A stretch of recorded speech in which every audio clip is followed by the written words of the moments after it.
शिवरात्रि का पर्व भारतवर्ष का महान पर्व है, क्योंकि विश्व में जितने भी पर्व मनाए जाते हैं वो पीर पैगंबरों की, गुरुओं की, महात्माओं की, देवी देवताओं की याद में मनाए जाते हैं। परंतु शिवरात्रि का महोत्सव किसी महान आत्मा की नहीं, किसी देवात्मा की नहीं, किसी पीर पैगंबर की नहीं, परंतु सर्व के माता पिता परम पिता परमात्मा शिव का अवतरण दिवस मनाया जाता है। इसीलिए ये सारे उत्सवों का राजा है। ये उत्सव फाल्गुन मास की चतुर्दशी को मनाया जाता है। इसकी डेट निश्चित नहीं है, जैसे गांधी जयंती मनाते हैं 2 अक्टूबर निश्चित है, स्वामी विवेकानंद जयंती मनाते हैं 12 जनवरी फिक्स है, नेहरू जयंती मनाते हैं तो 14 नवंबर फिक्स है, परंतु इसकी डेट नहीं है, क्योंकि परमात्मा के अवतरण की डेट किसी के पास नहीं। तो इसको फाल्गुन मास की चतुर्दशी से क्यों जोड़ा गया, ये समझने का विषय है। फाल्गुन मास साल का अंतिम मास होता है, वर्ष का अंतिम मास होता है। इसकी अमावस्या सबसे काली अमावस्या होती है और उससे एक दिन पहले चतुर्दशी को परमात्मा का अवतरण दिखाया गया है।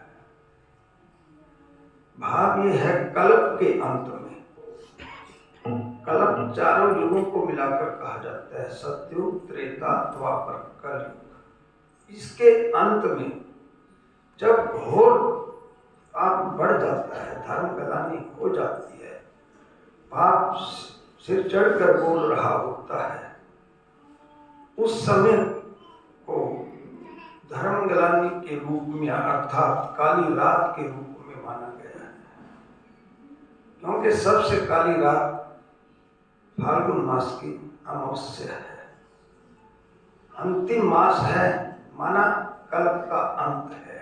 उससे एक दिन पहले विनाश से परमात्मा उतरता है और वो क्या कार्य करता है, अधर्म का विनाश और सत्य धर्म की स्थापना। इसलिए इसको फाल्गुन मास की चतुर्दशी से जोड़ा गया। एक बार एक कहानी से स्टार्ट करता हूं। एक राजा था, उसके पास औलाद नहीं थी, उसने राजकुमार निर्वाचित करना था।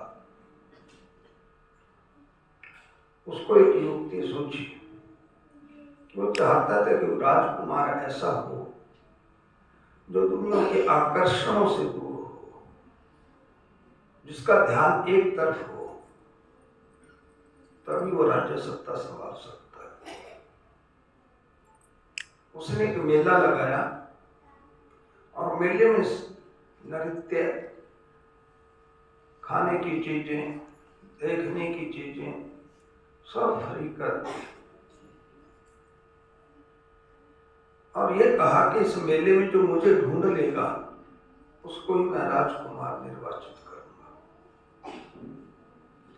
अब जो मेले में आए वो आकर्षणों में आकर्षित हो जाए, कोई खाने में लग गया, कोई देखने में लग गया, क्योंकि चीजें फ्री थी, कोई चीज लेने में लग गया कि तो राजा को तो ढूंढ लेंगे। परंतु एक नौजवान कुछ नहीं मेले में देखा, वो सीधा राजा के पास पहुंचे। राजा ने कहा कि आपको ये मेला अच्छा नहीं लगा? राजा, मेला तो अच्छा होगा पर मेरा लक्ष्य तो आपको ढूंढना था, मेला देखना नहीं था। और यदि आप मेरे बन गए तो ये सारा मेला किसका हो गया? ये सारा मेला ही मेरा है। इसी तरह से हम सब आत्मा परमात्मा के घर से उतरी थी इस दुनिया के मेले में। हमारा लक्ष्य था परमात्मा की प्राप्ति करना, परंतु हम तो मेले में उलझ गए हैं। आकर्षणों में आकर्षित हो गए हैं, वो लक्ष्य हमारा दूर हो गया हमसे। जिसकी प्राप्ति करनी थी वो छूट गया, और जो प्राप्त नहीं करना था वो प्राप्त करने में लग गए। जो साथ नहीं जाना है उसके पीछे बेतहाशा भाग रहे हैं। परंतु हम आप सबको पता है, जितनी भी उपलब्धियां हैं सब उसी के मार्ग से गुजरती हैं। वही सुख का सागर है, वही शांति का सागर है, वही आनंद का सागर है, वही प्रेम का सागर है। और पावर्स गॉड के पास है। यदि हमारा उससे संबंध हो, हमें भागने की जरूरत नहीं है। एक बच्चा झोपड़ी में पैदा होता है, सारी उम्र मेहनत करके कमाता है। एक राजा का घर पैदा हो जाता है, उसको जरूरत नहीं है, वो पहले ही सबसे हो गया, पहले दिल से ही। क्योंकि पूर्व जन्म में उसने तपस्या की थी, उससे संबंध जोड़ा था। हमें उससे संबंध जोड़ना था, परंतु उसका मालूम ही नहीं जोड़े कैसे, है कौन। जब गुरु नानक देव जी पहले दिन स्कूल गए तो अध्यापक ने कहा, बोलो एक। क्या कहा? मुझे एक ही बता दो कौन है, मुझे एक का परिचय चाहिए। तो अध्यापक तो बालक को देखकर हैरान हो गया, ये कैसा बालक आया है। एक को जानना ज्ञान है और उसको न जानना तो बाकी अज्ञान है। आज सारा संसार एक बात से सहमत है कि परमात्मा एक है। दो कहने वाला कोई पैदा नहीं हुआ है, परंतु विडंबना क्या है, सबका एक अपना अपना हो गया है।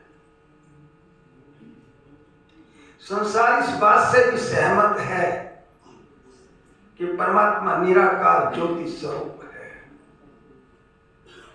क्योंकि जितने पीर पैगंबर आए सब ने उसको ज्योति स्वरूप प्रकाश रूप में ही सत्कार किया है। चाहे वो गौतम बुद्ध है, चाहे क्राइस्ट है, चाहे गुरु नानक देव जी है, गुरु गोविंद सिंह जी हैं, हजरत मोहम्मद हैं, जितने भी धर्म आए उन सब का इशारा एक ही है कि परमात्मा एक निराकार ज्योति स्वरूप है। गीता में भी परमात्मा ने साफ कहा, हे अर्जुन मेरा रूप दिव्य है, मैं प्रकाश रूप हूं, मैं चर चक्षुओं से दिखाई नहीं देता हूं।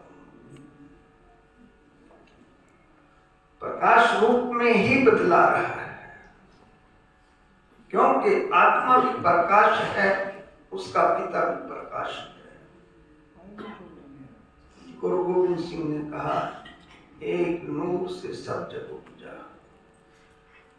सचखंड बसे निरंकार, तिथे लौल लौल आकार। उसका लौ जैसा आकार है, वो सचखंड के रहने वाला है। दीवा भले अगम का माटी बिनते, हम वासी उस देश के जाजात वरण पुर। जितने भी पीर पैगंबर आए सारा वर्ल्ड एक बात से और सहमत है कि परमात्मा परम धाम का वासी है। गीता में 15 अध्याय के 6 नंबर श्लोक में परमात्मा बोल रहे हैं कि अर्जुन मैं सूर्य चांद तारागण के पार परम धाम का वासी हूं। स्पष्ट बोल रहा है।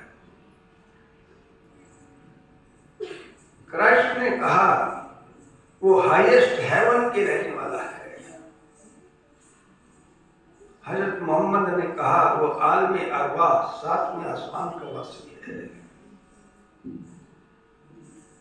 गुरु नानक देव जी ने कहा सचखंड बसे निरंकार, वो सचखंड का वासी है।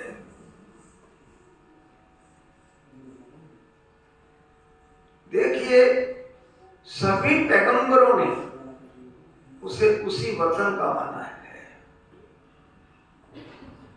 इस बात से भी जग सहमत है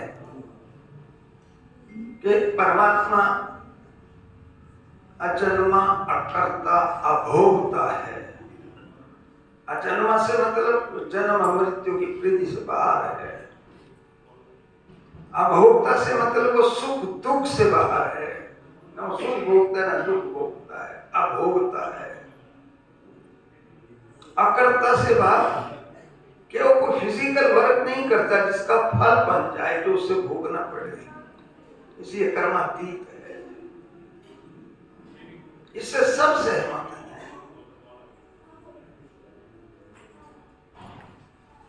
तो परंतु सभी के परमात्मा अलग अलग क्यों हो गए? जब इन बातों से जग सहमत है कि वो रहने वाला भी परम धाम का है, वो ज्योति स्वरूप भी है, वो अजन्मा, अकर्ता, अभोक्ता भी है, क्योंकि हम सब जानते हैं जो आया है वो जाएगा, राजा रंग का फकीर। कोई भी यहाँ रहने वाला नहीं है। हमारे घर भी नहीं हम मानते, हमारा घर कोई और है। हम सब आत्माएं एक ही घर की रहने वाली हैं और एक ही घर में वापस जाएंगे। हम सब आत्माओं का पिता एक है, हम उसी के सब बच्चे हैं। ये तो धर्म हम यहाँ बने हैं, वहां नहीं है। वहां तो सब एक है, क्योंकि आप देखिए जब परमात्मा को याद करते हैं तो आप हाथ जोड़ते हैं, आपके नैन चैन सारे ऊपर हो जाते हैं।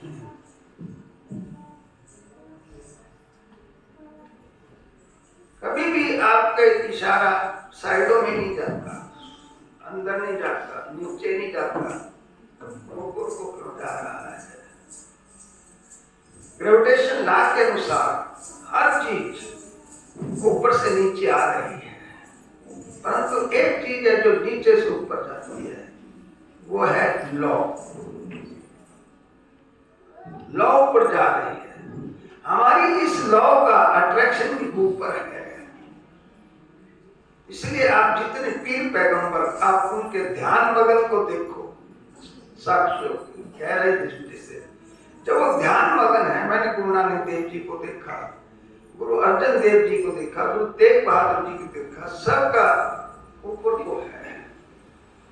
अट्रैक्शन देखिए कहाँ है, क्योंकि हम आत्मा ऊपर से उतरी हैं। सभी कहते हैं ये घर किस हमारा टेम्परेरी है, ये परमानेंट नहीं है। इन सब बातों से सारा जग सहमत है। परंतु आज यदि 10 लोगों को खड़ा किया जाए, पूछा जाए भगवान कौन, सब अलग अलग बोलेंगे। अलग अलग कैसे हो गए? कहां पर डिफिकल्टी क्रिएट हुई है, इस बात को जानना था कि अलग अलग की डिफिकल्टी कहां से आई। ये अवतरण शब्द से निकली है। अवतरण किसको कहते हैं, जन्म किसको कहते हैं, इस बात का लोगों को डिफाइन किसी ने नहीं किया। 4 प्रकार के जन्म हैं, नई बात आपको दे रहा। देवताओं का जन्म योग से होता था। सत्युग त्रेता में योग उत्पत्ति रही है। ये सृष्टि का एंगल भाई और बहनों 90 डिग्री पर था। 90 डिग्री पर सतो प्रधान मौसम होता है, और इसलिए श्री कृष्ण की क्या डिग्री दी हमने? सर्वगुण संपन्न, 16 कला संपूर्ण, संपूर्ण निर्विकारी। निर्विकारी भी नहीं कहा, संपूर्ण शब्द भी साथ है, 100% प्योर। देवी देवताएं पवित्र आत्माएं थी। त्रेता के एंड तक 33 करोड़ देवी देवता नमो नमः। 34 करोड़ का कार्य नहीं चला। क्या हुआ?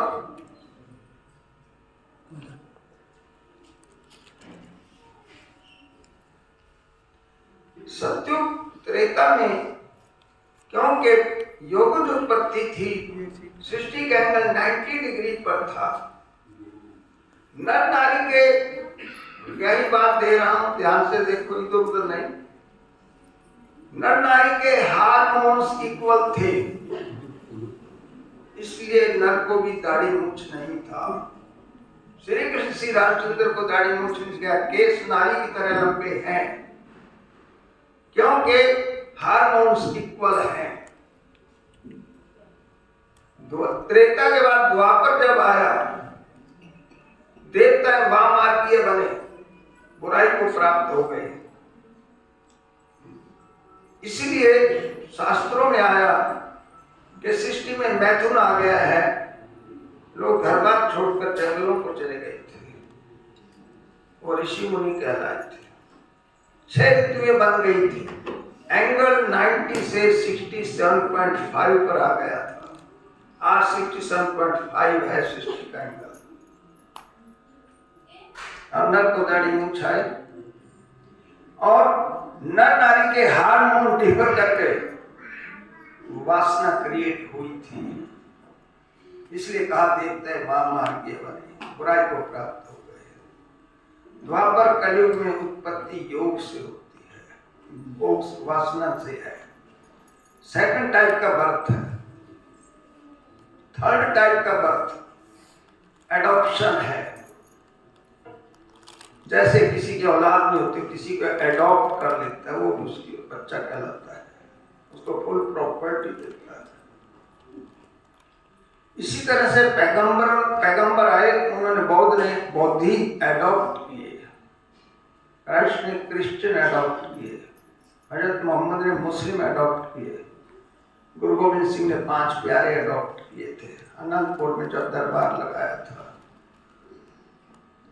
एडॉप्शन से फिर धर्म स्टार्ट होता है। परमात्मा भी एडॉप्ट करता है जब धरा पर उतरता है, वो मैं राज खोलूंगा आपको। चौथी टाइप गॉड की है। परमात्मा ने तो योग से पैदा होता है, क्योंकि गर्भ से तो आएगा नहीं,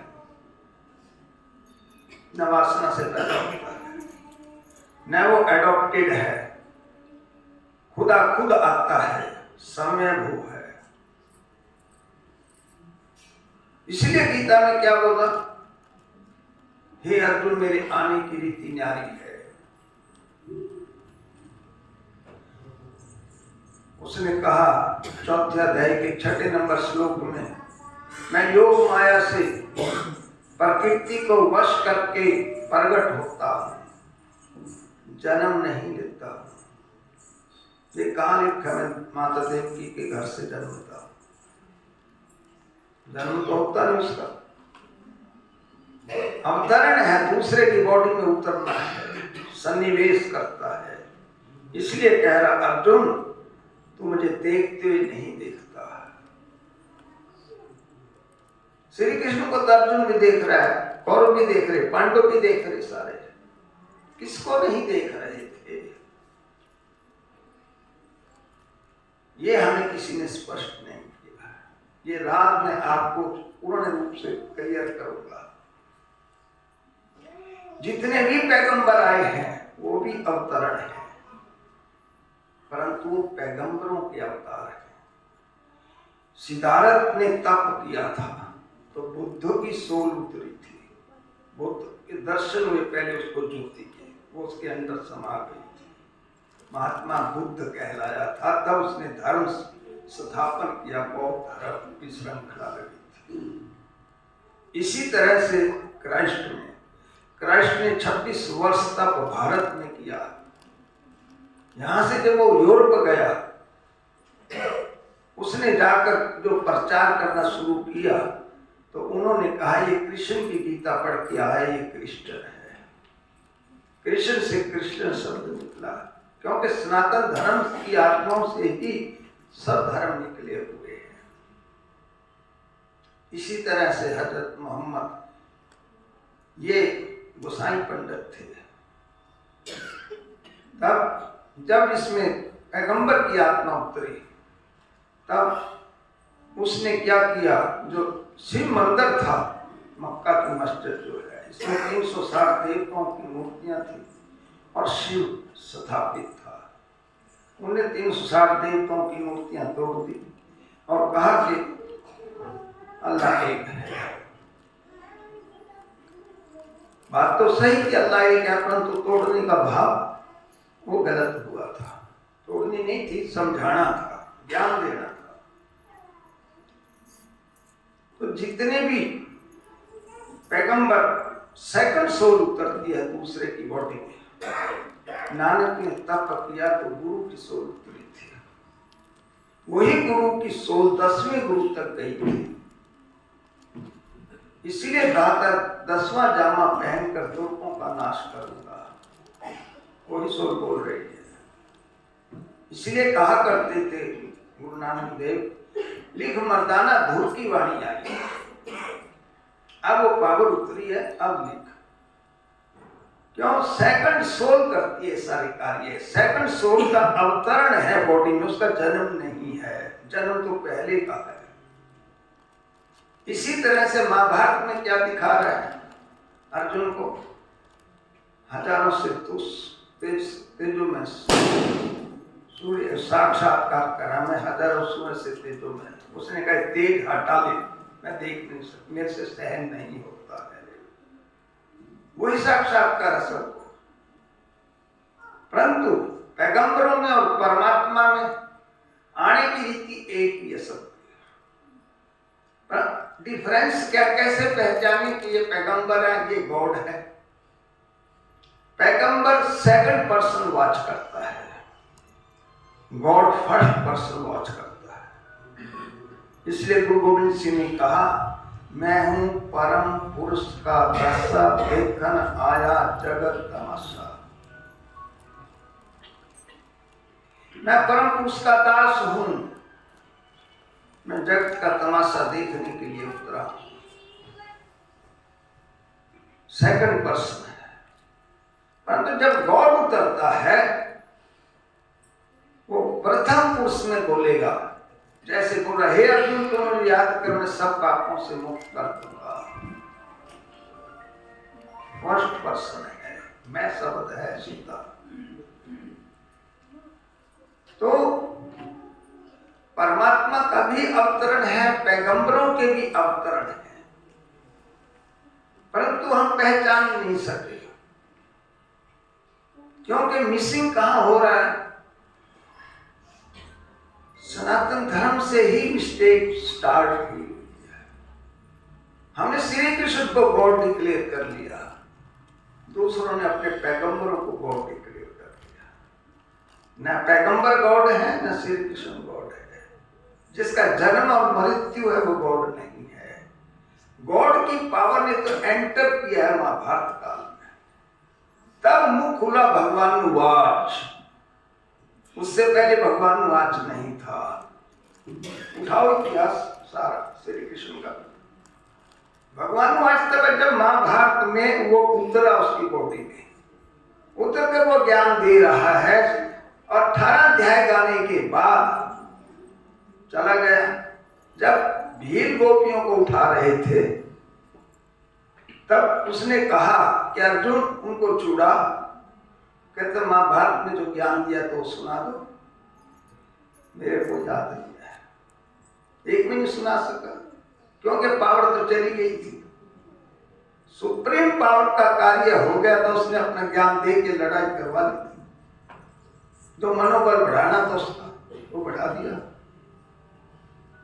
तो अवतरण दूसरे की बॉडी में उतरना, सन्निवेश करना, इसको अवतरण कहा गया था। जन्म नहीं है। दूसरे की बॉडी से गॉड बोलता है, पैगंबर भी दूसरे की बॉडी से बोले हैं। ये है अवतरण, जन्म नहीं है। अब परमपिता परमात्मा शिव कलयुग के एंड पर अवतरित होता है। हमने राइटर ने 24 अवतार दिए हैं, परंतु वो पैगंबरों के थे। गॉड का तो केवल एक ही है कल्प में। इसे कलंकी अवतार कहा गया है।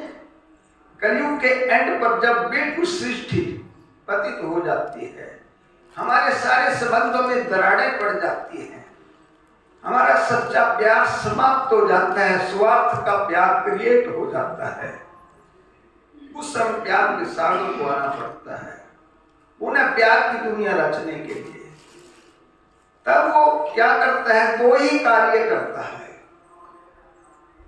आसुरी संप्रदाय का विनाश और दैवी संप्रदाय की दिव्य स्थापना। तीसरी बात गीता में उसने नहीं करी। इसीलिए आज वर्तमान समय कौन सा पीरियड चल रहा है, कलयुग का अंतिम काल चल रहा है।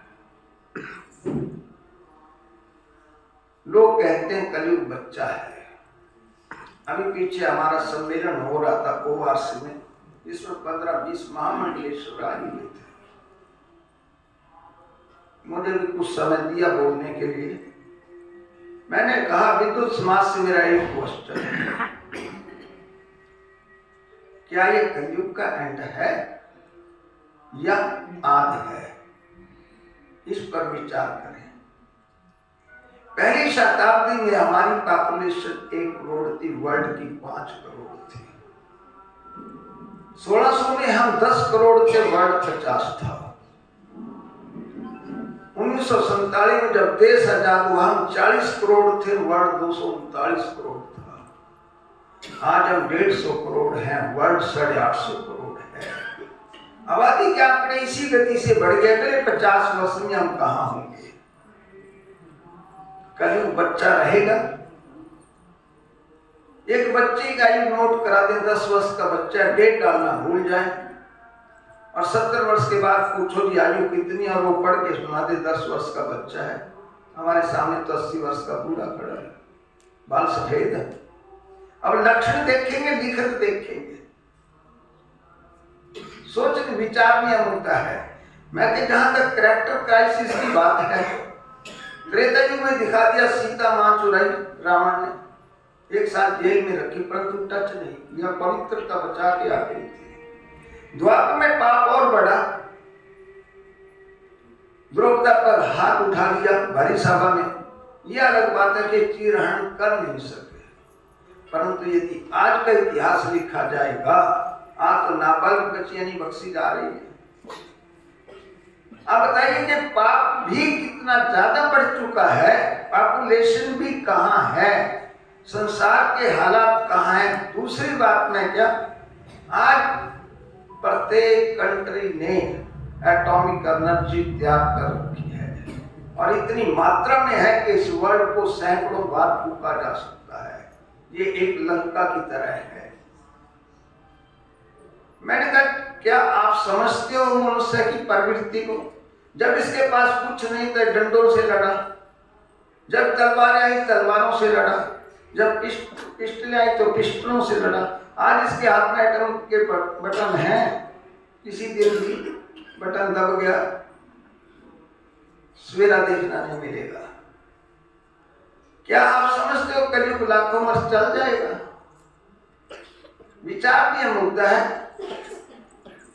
इसीलिए ब्रह्मा कुमारी इस राइट बोल रहा है कि कलयुग कब अंतिम काल है, आद नहीं है। इस भुलक्के में मत रह जाना। इस विश्व को आप नेक्स्ट 50 इयर्स नहीं चला पाएंगे। मैथमेटिकली देख लो, आप हर एंगल से चेक कर लो, तभी परमात्मा आपके दरवाजे पर उतरा है। हम बोलते थे भक्ति मार्ग में, भीख मांगने आया दर पर जग का पालन हारा रे। कौन सी भीख मांगेगा? आटे दाने की नहीं, वो विकारों की भीख मांगता है। गीता में उसने क्या कहा? काम क्रोध लोभ मोह को जीत अर्जुन तो विश्व विजयी बनेगा। वैसे इसको जीतने के लिए कह रहा है, दुर्योधन तो शासन को जीतने के लिए नहीं कह रहा। वहां बुराइयों को जीत, मन जीते जगत जीत। और हर अध्याय में योग का जिक्र कर रहा है। युद्ध के क्षेत्र में अर्जुन योगी बन सकता है, क्या हम कर्म क्षेत्र पर योगी नहीं बन सकते? सोचने का विषय है। परमात्मा ने ये नहीं किसी सन्यासी को ज्ञान नहीं दिया, एक गृहस्थी को ज्ञान दे रहा है। अर्जुन गृहस्थी है, क्यों? कर्मयोग का ज्ञान दे रहा है। वो कहता सृष्टि में मनुष्य ने रहना है, दुनिया में रहना है, तो कर्म योगी होना चाहिए, कर्म संन्यास नहीं भगवान चाहता, दूसरे पर डिपेंड करोगे। इसीलिए गीता शास्त्र हम सबके लिए आवश्यक है। और गीता इतना गहरा शास्त्र है, मैं आपको बताता हूँ। महात्मा गांधी जी कहा करते थे, जब मेरे आगे कोई प्रॉब्लम आती है मैं उसका हल गीता से ढूंढ लेता हूँ। कितनी बड़ी बात है। धर्मशास्त्र सारे अच्छे हैं। गुरु गोविंद सिंह का जो साहित्य है, मैं आपको बताऊं, इतना गहरा है, इतना गहरा है कि लोग समझ नहीं पा रहे हैं, क्योंकि विद्वान थे फारसी और संस्कृत के। उसके साहित्य को कोई समझ जाए, बेड़ा पार हो जाए। क्या है कि आज हम साहित्य पढ़ते कहाँ हैं? कठिनाई हमारे सामने है, हमें फुर्सत ही नहीं है, क्योंकि कोई लोग सब अपने धर्म शास्त्रों को एक तरफ रख चुके हैं, उनको स्टडी नहीं कर रहे। स्टडी तो कोई से तो कर लो, आपका बेड़ा पार हो सकता है, मगर हमारे तो फुर्सत ही नहीं आज है, काम से फुर्सत नहीं है। उस चीज के पीछे भाग रहे जो साथ नहीं जानी है। परमात्मा में भ्रांति का एक रीजन और भी रहा है। 5 चीजें विश्व में अनादि अविनाशी हैं: आत्मा, परमात्मा, प्रकृति, ब्रह्म तत्व, सृष्टि चक्र। इन पर सारा कुछ डिपेंड कर रहा है। आत्मा, आत्माएं शब्द है। परमात्मा, परमात्माएं शब्द नहीं है, एक है वो भी एक आत्मा, परंतु वो सुप्रीम है। उसमें और हमारे में अंतर क्या है? हम जन्म और मरण में आते हैं, हम पाप और पुण्य में आते हैं, वो इससे परे है। वो भी लाइट, सोल भी लाइट है, रूप एक जैसा है आत्मा परमात्मा का। पर लोगों ने क्या ले लिया उसका भाव? आत्मा सो परमात्मा। हर आत्मा परमात्मा नहीं है, नहीं हम परमात्मा थे, नहीं हम परमात्मा बन सकते हैं। गॉड इज वन, एक था, एक है, एक ही रहेगा। ये कड़वा सत्य है। आत्माएं पापात्माएं हैं, पुण्यात्माएं हैं, देवात्माएं हैं, महान आत्माएं हैं, परंतु परमात्मा नहीं बन सकती। देवात्मा तक जा सकती है। लोगों ने नेचर को भी गॉड कह दिया। कितनी भारी मिसिंग हो रहा है। जल परमात्मा नहीं है, वायु परमात्मा नहीं है, पृथ्वी परमात्मा नहीं है, पांचों तत्व मिल के भी परमात्मा नहीं बन सकते। नेचर जड़ है, गॉड चेतन है, परमात्मा ज्ञान का सागर है, पानी ज्ञान का सागर नहीं है। इसीलिए लोगों ने पानी को महत्व दे दिया। हम सब अंदर से समझते हैं कि पानी में नहाने से कोई पाप कटने वाले नहीं है। यदि पाप कट जाते तो भारत आज स्वर्ग बन जाता। करोड़ों लोग नहा के आ रहे हैं। मैं पूछता हूं, किसी का क्रोध शांत हुआ? किसी का अभिमान कम हुआ? किसी का अहंकार खत्म हुआ? कुछ भी खत्म नहीं। No change. मैं बीमार हूं, डॉक्टर के पास जाता हूं, दवाई लेता हूं, बुखार नहीं टूट रहा। सेकंड टाइम जाता हूं, डॉक्टर साहब बुखार तो वहीं का वहीं, दवाई चेंज करेगा डॉक्टर, फिर भी नहीं टूटा, मैं डॉक्टर चेंज करूंगा। परंतु हम तो कुछ भी चेंज नहीं कर रहे।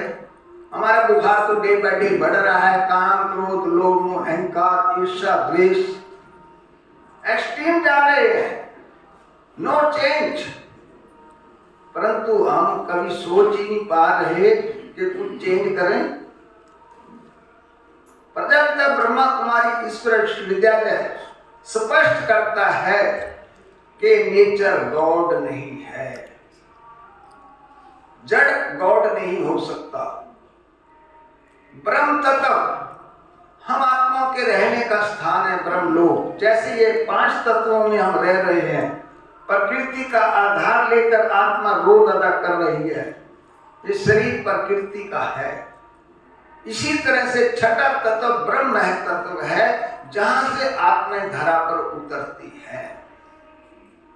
वो ब्रह्म भी परमात्मा नहीं है, ब्रह्म लोक के रहने वाला परमात्मा है। हम आत्मा भी ब्रह्म लोक की रहने वाली हैं। वहां से हम अपना स्थान छोड़कर नीचे आती हैं। आत्मा अजर अमर अविनाशी है, परमात्मा भी अजर अमर अविनाशी है। जब हम अजर अमर अविनाशी हैं तो हम किसी स्तर पर भी हमारी समाप्ति नहीं हो सकती। लोग समझते हैं कि ब्रह्म परमात्मा, हम जाके उसमें लीन हो जाएंगे। लीन नहीं होते, निवास करते हैं अपने तत्व। जैसे आप यहाँ रह रहे हैं ऐसे वहां आत्मा रूप में रहते हैं छठे तत्व में। परमात्मा भी उसी वतन के रहने वाला है। तभी कहा पार ब्रह्म परमेश्वर पाप हरो देवा। बोल तो रहे ठीक, समझ नहीं रहे।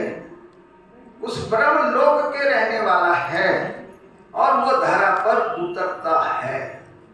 हम आत्माएं भी अपना स्थान छोड़कर धरा पर आती हैं और आत्मा का किसी स्तर पर भी समाप्ति नहीं है, क्योंकि आत्मा अजर अमर अविनाशी है।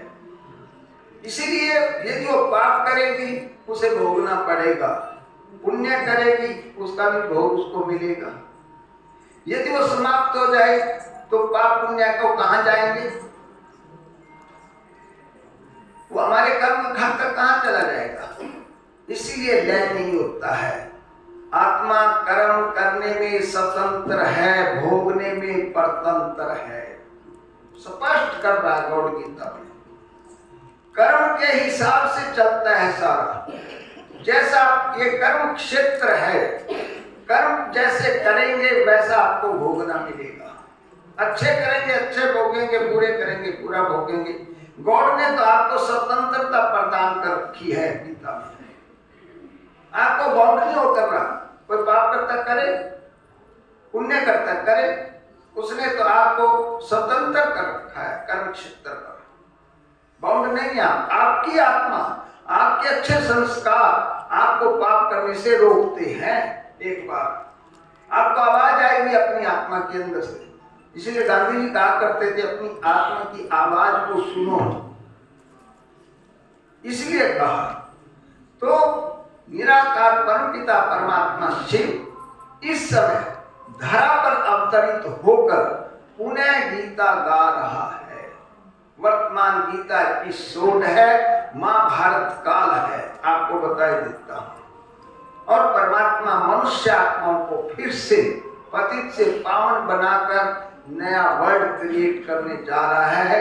ये शिवरात्रि नव युग को लाने वाली रात्रि है, क्योंकि कलयुग के बाद सतयुग का टर्न है। और सतयुग के लिए परमात्मा को आके वो बच्चे एडॉप्ट कर रहा है। जैसे दूसरे पैगंबरों ने किए ऐसे गॉड भी कर रहा है। इसीलिए शिव पुराण में लिखा कि मैं ब्रह्मा के ललाट से प्रकट होता हूं। क्लियर लिख रहा है, ब्रह्मा के द्वारा गॉड ब्राह्मण रचता है। ये जाति के ब्राह्मण नहीं, मुख वंशावली ब्राह्मण। ब्राह्मण ही सत्युग का देवता है। तब कहा ब्राह्मण देवी देवता नमो नमः। इस वक्त उसका दिव्य कार्य सृष्टि मंच पर चल रहा है। परमात्मा महाकाल है। वो साफ कह रहा बच्चे मेरा आना सृष्टि का काल है। मैं दो ही बातें करता हूं, या तो मेरे बन जाओ या विनाश के लिए तैयार हो जाओ। क्योंकि ये धर्म जो आए हैं ये सदा नहीं चलते। इनकी एज फिक्स है वर्ल्ड साइकिल में।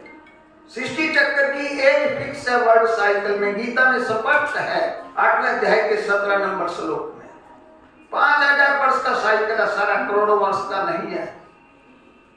मैंने विद्वानों को ये बात कही थी मैं इस बात को भी सर्च किया जाए, आपने करोड़ों और 4 अरब 32 करोड़ का कल्प बना दिया है, जो कि है सारा 5000 वर्ष का। क्रिश्चियनिटी 7000 वर्ष का मान रही है, आप करोड़ों कैसे कह गए? जब गीता स्पष्ट कर रही है 8वें अध्याय का 17 नंबर श्लोक देखो तो सही।